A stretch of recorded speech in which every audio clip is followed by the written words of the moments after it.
For most of a night, someone fought Jacob to a standstill on a riverbank east of the Jordan. Genesis says the opponent saw that he was not prevailing against him. Then that opponent reached out, touched the socket of Jacob's hip, and the joint went out of place. One movement. After hours of holding, one movement ended the physical contest, and Jacob still refused to let go. Before the sun came up, he had a wrenched hip, a blessing he had demanded, and a name that wasn't his, Israel. Then he crossed the ford and walked toward the brother he had spent 20 years avoiding, limping. This is that night. The ford, the fear that left him standing there alone. What the Hebrew actually says about the wound and about the name, and the exact point where the text stops telling us anything at all. Jacob was going home, and home was the problem. He had spent 20 years working for his uncle Laban, and the two men parted badly enough that they needed a covenant to do it, a heap of stones in the hills of Gilead, and an agreement that neither would cross it to harm the other. That closed the road behind him. The road ahead was Esau.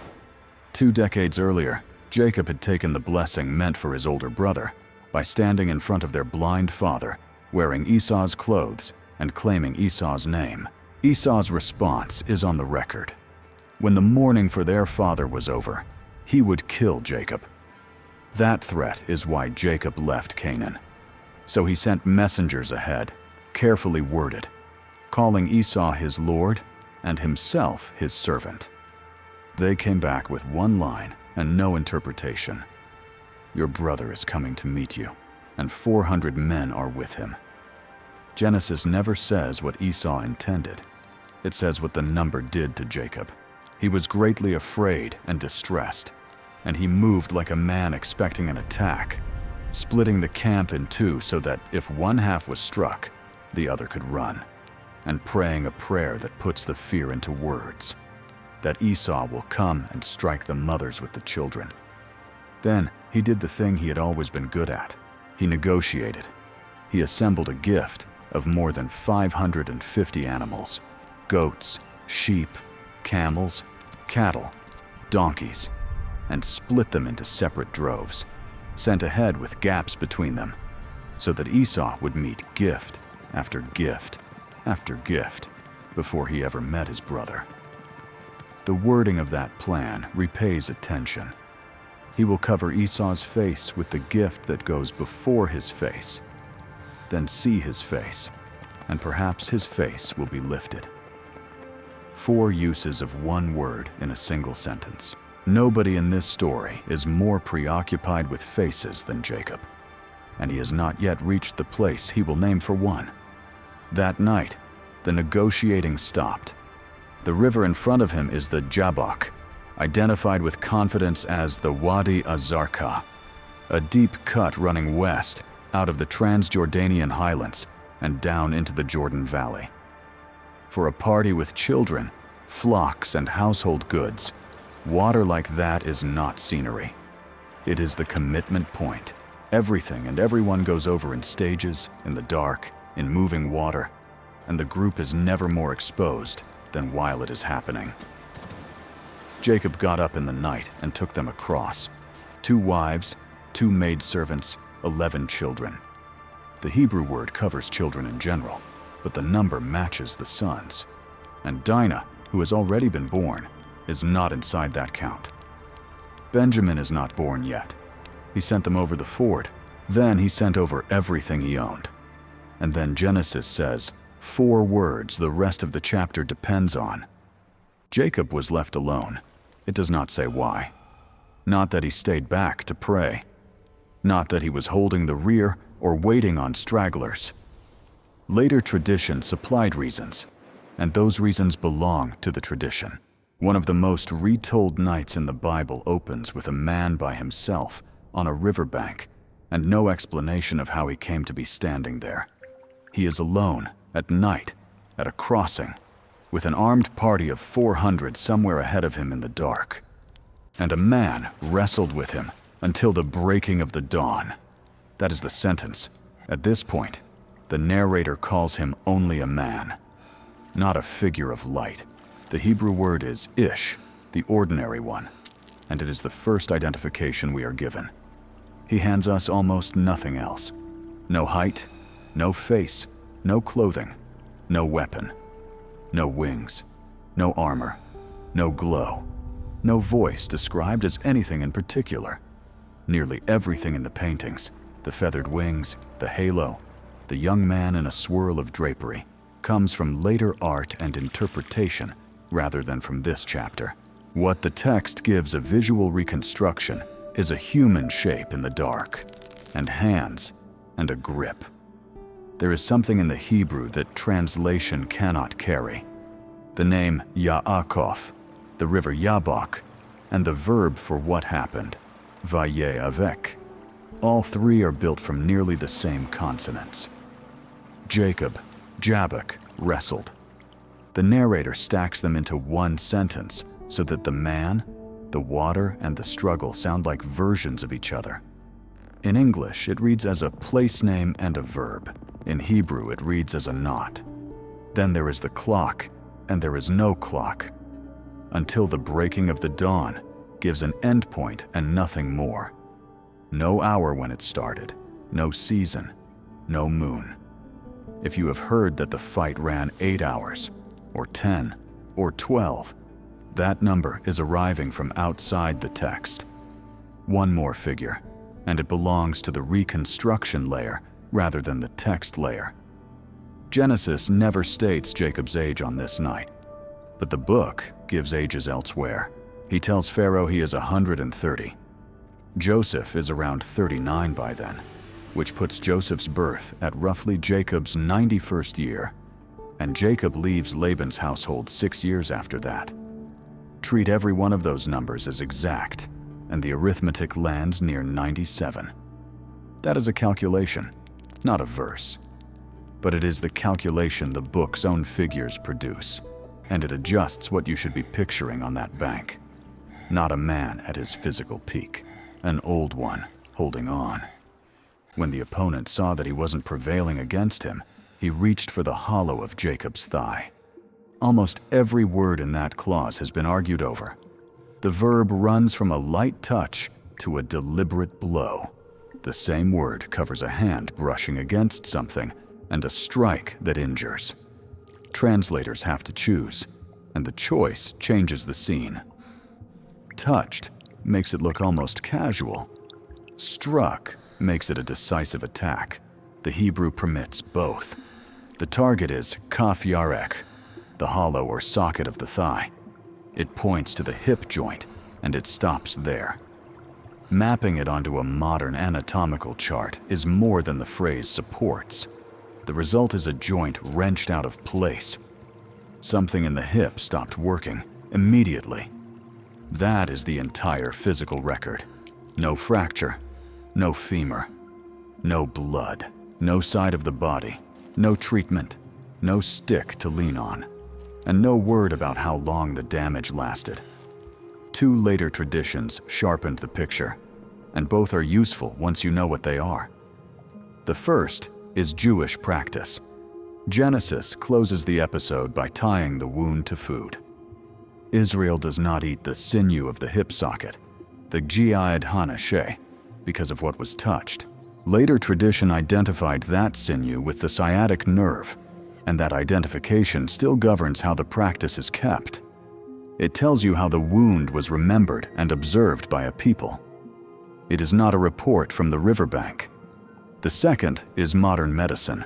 A recent medical reading works backward from the symptoms and proposes a posterior dislocation of the hip with stretching of the sciatic nerve, an injury pattern that follows a violent rotation of the joint and leaves a person walking the way Genesis describes.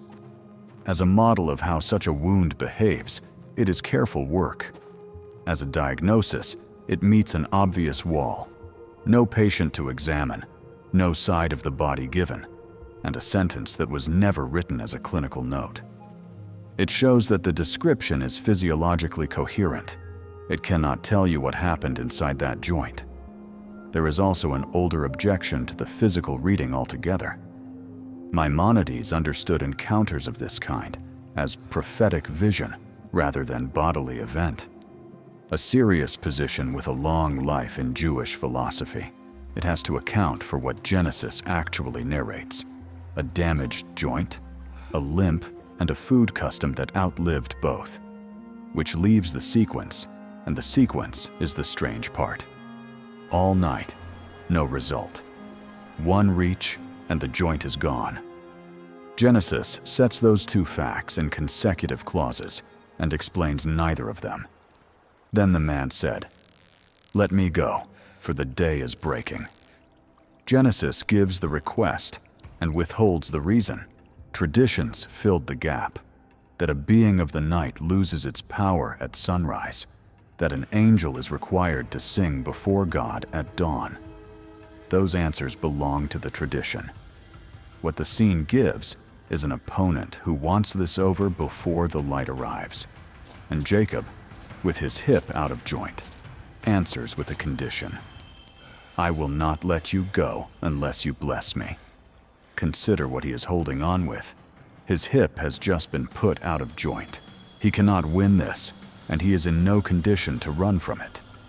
The only leverage left to him is that he will not open his hands. The man asks him something first. "What is your name?" In this family, that is not a formality. Yaakov is a name Genesis binds to the heel and to supplanting. It carries the story of a man who arrives holding another man's foot and spends most of his life arriving that way. And the last time Jacob was asked to name himself before a blessing, he was standing in front of his blind father, wearing his brother's clothing, and he said, "I am Esau." This time, he says Jacob, and the name comes back changed. "Your name will no longer be Jacob, but Israel, because you have contended with God and with men, and have prevailed." Here the story and the language pull in slightly different directions, and both are worth having. Genesis supplies a narrative explanation built on the verb sarita. You contended, you struggled, you held out. On that reading, the name is about Jacob and what Jacob did. The shape of the word points somewhere else. Hebrew names built on this pattern, with El as the second element, normally make God the subject of the verb rather than its object. Formed that way, Israel reads closer to God contends or let God contend. Both observations can stand together. The story explores what Jacob did, and the grammar of the name points at what God does. What cannot stand is the version you will hear most often: "He who wrestles with God," delivered as though the linguistics were closed. They are not. The most consequential name in the Hebrew Bible carries two defensible readings inside a single verse. And prevailed now means something particular. He prevails while injured, gripping a being who had disabled him with one contact, refusing to release until he is blessed. Whatever this contest was measuring, it was not physical strength. The single touch had settled that question before the name was given. Then Jacob asks his own question, and gets nothing. "Tell me your name." The answer is another question. "Why is it that you ask my name?" And then the blessing. He blessed him there. Genesis does not record one word of it. Alone again, Jacob names the place. Peniel, the face of God. And he gives his reason in his own words. "I have seen God face to face, and my life is preserved." The spelling shifts inside two verses. Peniel when he names the place, Penuel when he passes it, and the ancient versions smooth the two together. It changes nothing in the scene. It matters if you are drawing a map, and the map is where the certainty stops. The Jabbok as the Wadi az-zarqa is solid. Penuel as a specific spot is not, and proposals have moved around the lower Zarqa for more than a century. The strongest current candidate is a pair of mounds on opposite banks of the river, sitting astride an old east-west route, one large, one much smaller, Recent work argues that the larger is Mahanaim, the place Jacob had named 2 stops earlier, and that the smaller is probably Penuel. It is a coherent argument built from position, size, and later history. It is not an inscription. Nobody has dug up the name, and what has been excavated there is centuries later than any patriarchal setting. It shows that this was a valuable position for a long time. It cannot date this night. Archaeology here gives you the shape of a valley, the practicality of a crossing, and the later career of a place remembered as Penuel. It does not reach one man on one bank. What Genesis gives instead is a time stamp and a body. The sun rose upon him as he passed Penuel, and he was limping. Notice the order. The name was given in the dark. The limp is what the light showed. He went to meet Esau on that leg. He put the household in order, the maidservants and their children in front, Leah and hers behind them, Rachel and Joseph last. The arrangement is reported without a reason attached.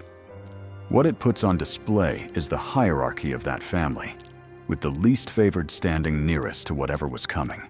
Then he walked out ahead of all of them and bowed to the ground 7 times as he came near. Esau ran. He ran to Jacob, threw his arms around his neck, kissed him, and the 2 of them wept. The 400 men do nothing in the entire scene. Whatever they were for, Genesis never uses them. And when Jacob presses the gift on him, he says a sentence that reaches back across the river. I have seen your face, and it is like seeing the face of God. That word has been running underneath the whole story. Across Genesis 32 and 33, face language surfaces 15 times. The gift sent before his face, covering Esau's face, seeing his face, the place named face of God. And finally, Esau's face compared to God's. The man who spent a night gripping an opponent he could not identify walks into the morning, meets the face he had feared for 20 years, and reaches for the same words. Genesis never says the opponent was Esau, or the guardian angel of Esau, though later Jewish tradition proposed exactly that, and the proposal had a long career. The text builds the connection out of vocabulary and leaves the identification alone. It leaves the largest question alone as well. Genesis calls him a man. Jacob says he saw God. Centuries later, Hosea looks back at this night and uses both. Jacob contended with God, and he contended with the angel. And Hosea adds something Genesis never mentions, that he wept and pleaded for favor. 3 descriptions of one opponent, from inside the same scripture, never harmonized into one. And the only party who could have closed the question declined to give his name. The wound outlived the night in the most concrete way available to a people. Israel does not eat the sinew of the hip because of what was touched at the Jabbok, a rule at the table, keeping a hip joint in memory. The name outlived it differently. God gives it again at Bethel, 3 chapters later. And after all of that, the narrator goes on calling him Jacob. The change was never one word replacing another. It was a name conferred, then repeated, and carried alongside the old one for the rest of his life. He came to that ford with a strategy for managing Esau. He emerged from that night still facing Esau, still working the same strategy, but wounded now, blessed, and carrying a name he had not chosen. This is the night the man who had taken hold of everything he wanted received something he could only be given and could not carry away without a limp.